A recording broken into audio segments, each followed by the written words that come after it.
સુરતમાં કીમ નદીમાં આવેલા વિનાશક પૂરે હજારો પરિવારનું જીવન અસ્તવ્યસ્ત કર્યું। ઓલપાડ અને માંગરોળ તાલુકાના અનેક ગામમાં ખેડૂતોને મોટો ફટકો પડ્યો।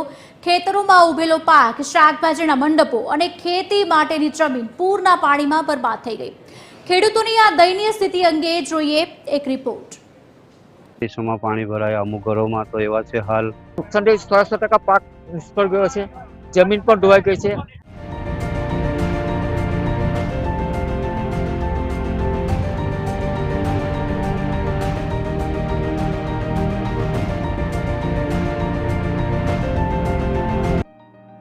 સુરતની કીમ નદીમાં આવેલા ઘોડાપુરે ઓલપાડ અને માંગરોળ તાલુકાના મોટા ભાગના ગામોમાં વિનાશ વેર્યો છે। ઘરોમાં પાણી ઘૂસી જતા ઘરવખરી અને જીવન જરૂરી ચીજવસ્તુઓ નષ્ટ થઈ ગઈ છે। રોડ રસ્તાઓ ધોવાઈ ગયા છે। પૂરની સૌથી ગંભીર અસર ખેડૂતો પર જોવા મળી।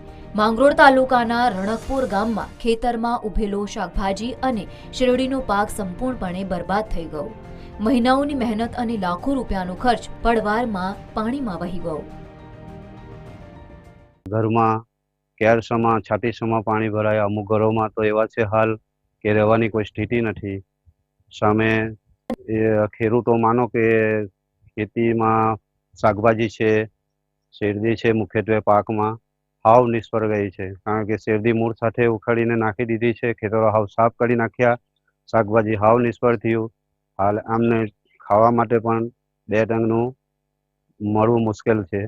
ખેતી આપણે કેમ કેમ કરવી એ સમજણ નથી પડતી ને અત્યારે અમારો પાક ઉભેલો હતો માંડવાનો માંડવાનો એ એકદમ પરિપૂર્ણ નાશ થઈ ગયો છે। નાશ તો એવો થઈ ગયો છે કે આપણે ખેતરમાં જવાનો વિચાર નહીં થાય, આપણું દિલ બળી ઉઠે કે આપણે શું કરવું। એ હિસાબે અમને તો એકદમ નાસીપાત છે। તો કંઈ મેં ખાઈ નહીં આજે એ લોન હો લીધી એ બધું ખેતીમાં કરવું પડે કામ ને કામ કરાવીએ અને અત્યારે ઇન્કમ સારામાં સારી આવતી હતી તો આજે એક નવો પૈસો ઇન્કમ આવતી નથી। કીમ નદીના પૂરે માત્ર પાક જ નહીં પરંતુ ખેતીની જમીન પર પણ ભારે અસર કરી છે। ફળદ્રુપ જમીન પર કાદવ અને રેતીના થર જામી ગયા છે। એક તરફ વધતી મોંઘવારી, બીજી તરફ લોન લઈને કરવામાં આવેલી ખેતી અને હવે કુદરતી આફત। આ પરિસ્થિતિમાં ખેડૂતોએ સરકાર પાસે સહાયની આશા સેવી છે। સરકાર સ્થળ ઉપર સર્વે કરીને વાસ્તવિક નુકસાનના આધારે યોગ્ય અને પૂરતું વળતર ચૂકવે તેવી ખેડૂતોએ માંગ કરી છે। 94 સાલ પછી સૌથી વધુ પાણી જો માંગરોળ તાલુકાને નુકસાન કર્યું હોય તો આ કીમ ખડીના પાણી આ 2026ની વર્ષમાં કરવામાં આવ્યું છે। સૌથી વધારે નુકસાન અત્યારે જો જોવા જાય તો શાકભાજીની ખેતીમાં છે। સંપૂર્ણ પ્રમાણે આખાને આખા માંડવા ધોવાઈ ગયા છે।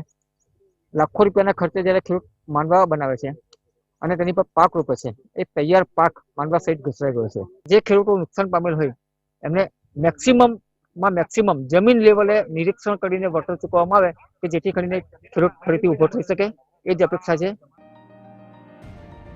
કીમ નદીના પૂરથી માત્ર ખેતરો જ નહીં પરંતુ ખેડૂતોના સપનાઓ પણ ધોવાઈ ગયા છે।